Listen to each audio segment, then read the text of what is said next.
Hey guys, welcome back. Let's kick off the new year with your favorite brand, Mercedes-Benz.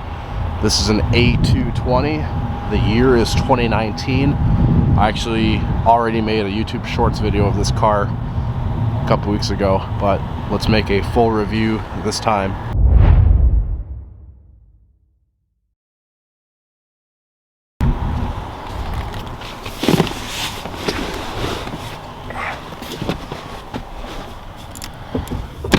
The back seats are tight.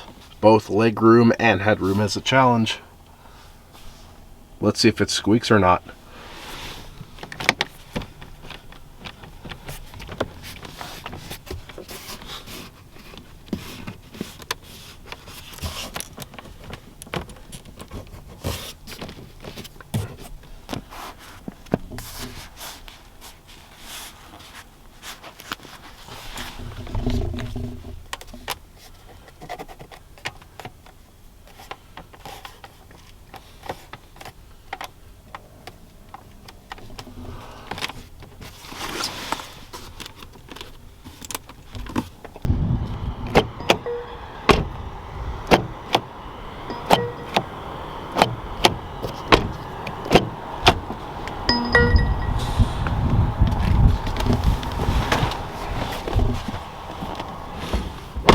Only 20,000 miles.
And now for the button test.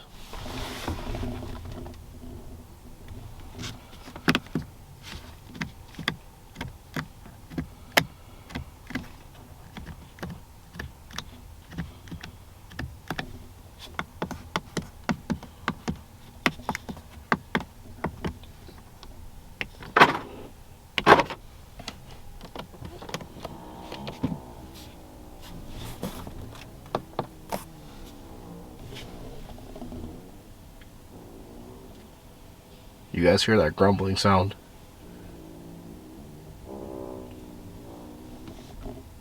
That's not my stomach, I swear. There it is again.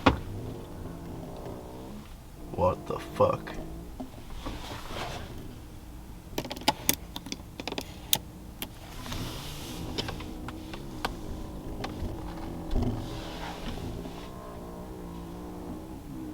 Dude, what is that? Alright. I'm just gonna ignore it. That is so freaking weird, bro.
And now for the final button.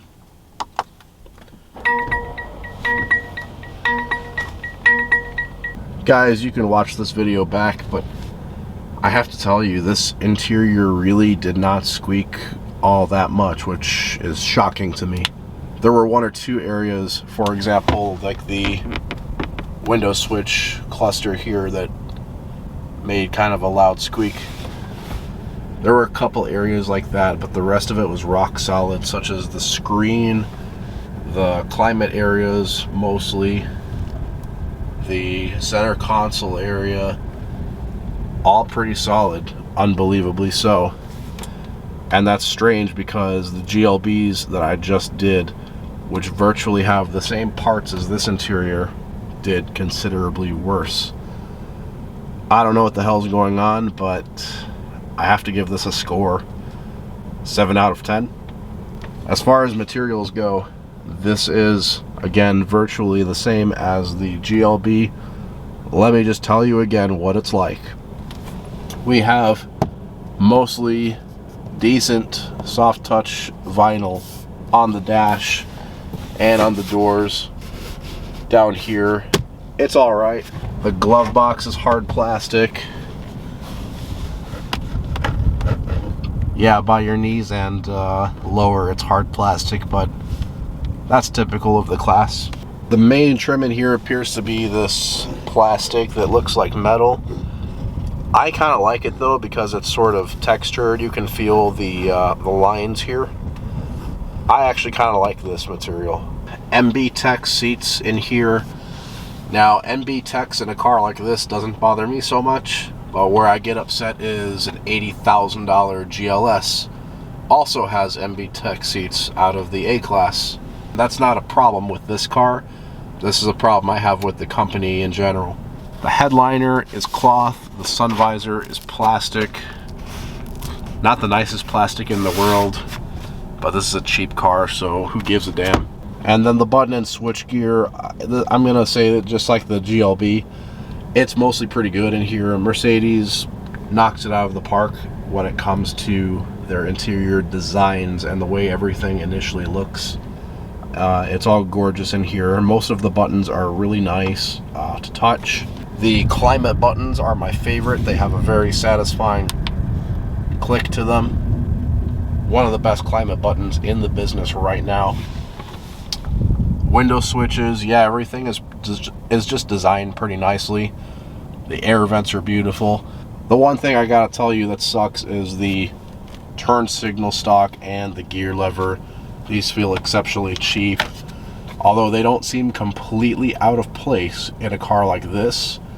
But when you get into something like a GLS, for example, $80,000, then these start to look pretty bad. But that's just Mercedes being Mercedes. You know, they're diluting their own brand. I like money. I'd give this a 6 out of 10 for materials, just like the GLB. So there you guys have it. 7 out of 10 for fit and finish. 6 out of 10 for materials. Please let me know your thoughts. I did get to drive this car around the block a little bit on a proper test drive, and I gotta tell you, it's not my favorite. You can tell this is a front-wheel drive piece of shit. Even just going around a corner slightly more aggressively than usual. This is an all-wheel drive car that's front-wheel drive biased, and you could feel the front end sort of lose it. You can feel the understeer, even on dry pavement. I don't know if it's just a thing with this particular car. I looked at the tires. I looked at all 4 tires, and they're in good shape. But this car loses grip in the dry. It understeers around corners, and I'm really not pushing it that hard. Yeah, I am pushing it a little bit just to see what it could do, but nothing crazy. And it does lose it, not even close to at the limit. So I don't know. Doesn't drive like a Mercedes to me. I can't believe the same company that makes this also makes the S-Class. But yeah, not something that I would personally buy. If I had to get something small like this, I'd get that 3 Series that I just reviewed, or the Genesis G70. I know those cars are slightly bigger than this, but they actually all cost about the same, used.